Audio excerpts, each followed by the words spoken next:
Behind the Mask, Miraculous Ladybug Fanfiction, Episode 3.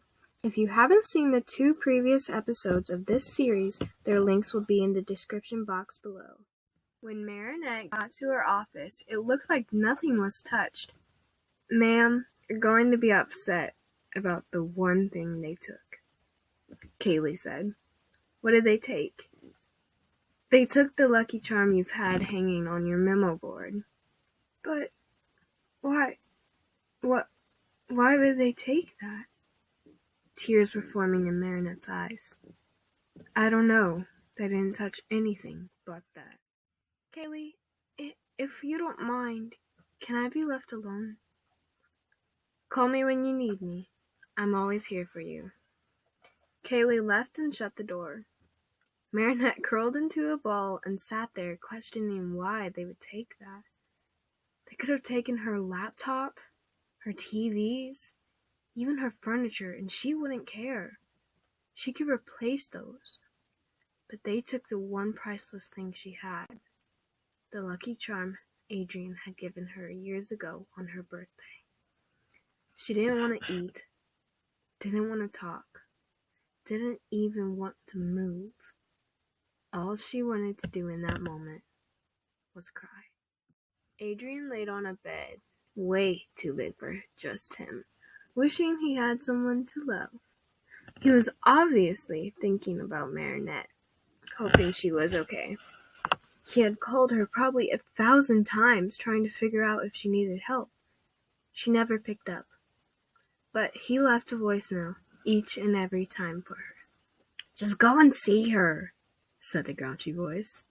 "I wish I could, Plag, but it's late." "That's never stopped you before." "Yeah, but it's not like I'm going to walk to her office in the dark." "Then transform, you idiot." "Plag, you're a genius." "I know." "Plag, claws out." Adrian felt the familiar warmth of the magical spandex around him. As soon as his mask was on, he jumped out the window. After a few minutes of searching, he saw Marinette curled up in a ball on her office floor. He opened the window and came in. "Hey, princess." He was worried about her. He had never seen her like this. It looked like nothing was touched, so why was she sitting there? "Princess, are you okay?" He waited for a few minutes with no response. He walked over to her and sat down next to her. "Hey, you all right?" He lifted her head to look at her. To his surprise, she was asleep. "Oh, of course. What a tired princess." He smiled as he picked her up and brought her to the bed. He laid her down and pulled the blankets over her. "Good night, my lady." He picked up her phone and put it on the charger. He saw that she had 104 missed calls from him. Marinette's assistant walked in right as he was about to leave. "Cat Noir!" "Shh!" He gestured towards Marinette sleeping. "What are you doing here?" "I had to check on her. She said that her office got broken into." "Oh, yeah, it did." "Why does it look like nothing happened? And why was she on the floor?" "See, Cat, they didn't take anything she could replace. They took her lucky charm." Adrian's heart broke when he heard those words. He was unable to move or speak. Her friend Adrian had given it to her a while ago. Cat Noir sat there, not moving or speaking, because why would somebody take that unless they knew Marinette and Adrian personally? He threw his hands into his pockets and collapsed on the floor. "Cat, are you okay?" He pulled something out that Kaylee wasn't able to make out.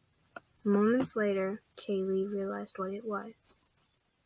It was the lucky charm Marinette had given to Adrian years ago. Seconds later, she realized why he had came to see her. He was Adrian Negrest.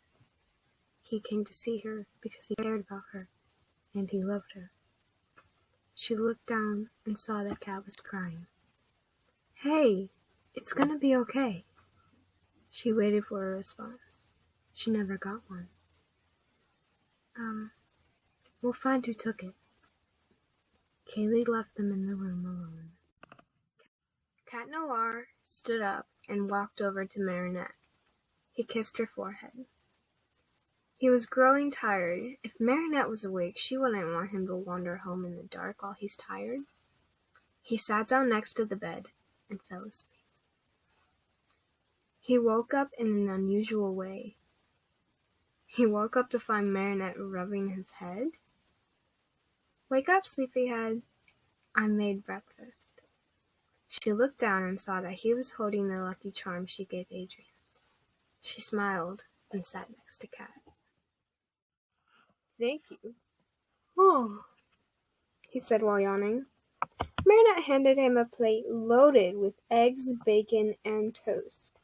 "Did you really make all of this?" He gestured towards both the plates.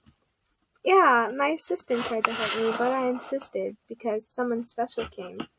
She winked. He smiled, knowing that person was him. "So, what got taken last night?" "Oh, the lucky charm that you, Adrian, gave me on my birthday." She coughed, hoping to cover up her mistake. "Can't you just ask him for another one?"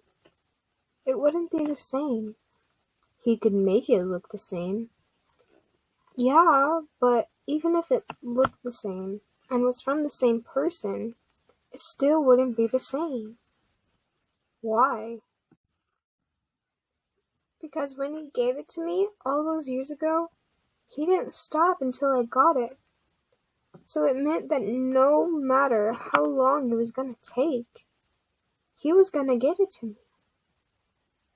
"So that's why you want that one?" "Correct."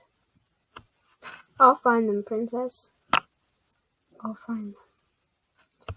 They ate their meal in silence. Just being next to each other was enough. After about an hour, Marinette checked her watch. "I've got to leave. It's time to open the boutique." "I'll take you, Princess."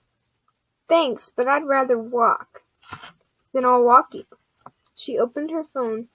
"Oh no, Adrian must be so worried." She showed Cat the screen. "I've got to call him and tell him I'm okay," she said, eyeballing Cat. Cat's face turned a shade of pink. "That's cold, Princess, hanging out with me and calling another man." "Come on, Cat, I'm late." She was already running out the door. They got to the boutique and Marinette let him in. He walked around and saw a t-shirt that matched the romper she wore yesterday. He found his size and bought it. "Why that shirt, Cat?" He looked at her to respond, but the face she was making was adorable. She's so cute and she's curious. "Hello, Earth to Cat." "Oh, I just thought the pattern was cute. It's Cat Noir inspired, you know. I didn't know my princess made clothes about me." "Don't get conceited." His phone went off and Marinette texted him if he wanted to meet at the top of the Eiffel Tower in an hour. "Who's that from?" "Just from a slide box. I've got to go." "Okay. Bye, Cat." She sounded upset, but he had to get ready to meet her. "See ya, Princess." He texted her when he got back to his apartment. He only had 25 minutes to get ready. It takes about 10 minutes to walk there. If he traveled as Cat Noir and transformed in the elevator, it would be better. Marinette had already called Alia to run the boutique for an hour. She was fine with it. Marinette had gone there early, so she was just leaning on the edge waiting for Adrian. A few moments later, she heard footsteps behind her. She thought it was Adrian, but as she went to say hi to him, she realized it wasn't Adrian, because that person had just pushed her off the Eiffel Tower. Episode 4 will be coming out soon. Thanks for watching. If you're enjoying this series so far, subscribe, hit the like button, and click the notification bell to get notified every time I post a new video. We out.